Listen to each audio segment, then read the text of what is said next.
અને તમામ યોજનાઓનો લાભ લઈ શકશે, એટલે લોકોને મોટો ફાયદો થયો છે.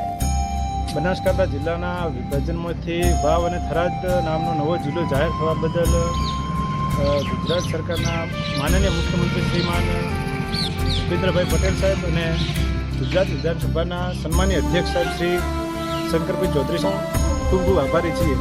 જિલ્લાના વિભાજનથી સૌથી મોટો ફાયદો એ થવાનો છે કે જે અહીંથી વિસ્તારના છેલ્લા બોર્ડરના ગામડાઓ હતા એમનું અંતર જિલ્લાથી 150-60 કિલોમીટરથી વધુ હતું, જે હવે ઘટીને લગભગ છેલ્લામાં છેલ્લું માલસરી ગામ છે તો એનાથી 40-45 કિલોમીટર જેવું થયું છે.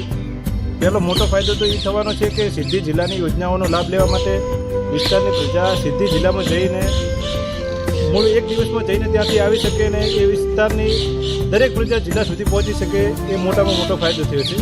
અને બીજો મોટો ફાયદો એ કે વિસ્તાર માટે જે યોજનાઓ આવશે વિકાસ માટેની, એ સીધો વિકાસ નવો જિલ્લો થવાથી જિલ્લા લેવલનો બધો જ લાભ વિસ્તારની પ્રજાને મળશે, એ મોટો ફાયદો છે.